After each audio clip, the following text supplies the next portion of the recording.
Hi everyone! Welcome back to another vlog. So for today's video, nandito kami ngayon sa airport ng aking best friend because we have an early morning flight going to El Nido. And we are going to stay there for 3 days and 2 nights. So join us as we explore the beautiful island of El Nido. 6 AM nga yung flight namin papuntang Puerto Princesa. And from Puerto Princesa, magta-travel kami ng 5 hours by land.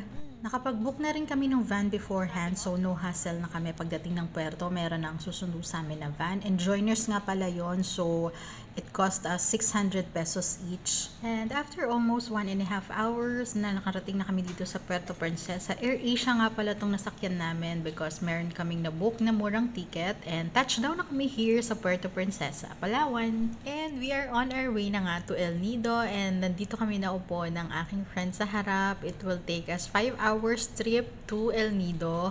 So, pero meron naman daw isang stopover, so para medyo makastretch ng konti dahil 5 hours. And ayan, nakarating na nga kami dito after 5 hours. Nandito kami ngayon sa town proper ng El Nido. And on the way na nga kami para ihatid dun sa aming hotel accommodation. And finally, we have arrived here sa aming hotel. This is Kuna Hotel and we have booked this through Agoda. And ayan, nag-check-in lang muna kami ni best friend.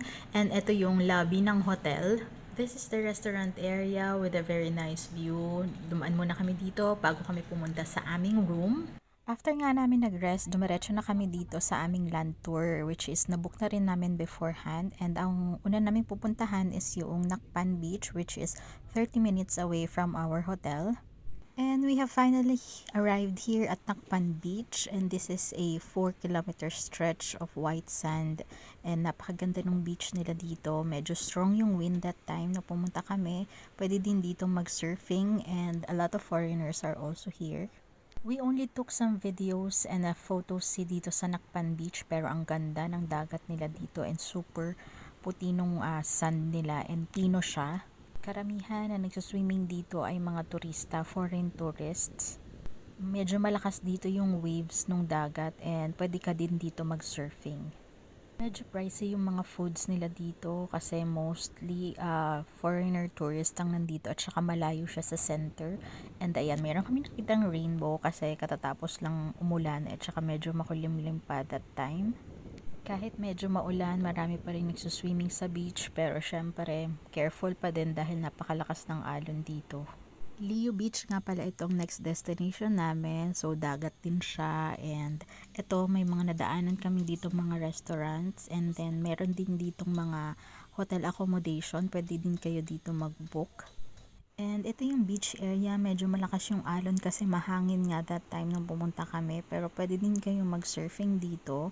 And then, ayan, mostly din mga foreign tourists ang mga nandito na nagsaswimming. And ayan, maganda din. It's like same lang din sila ng Nakpan Beach.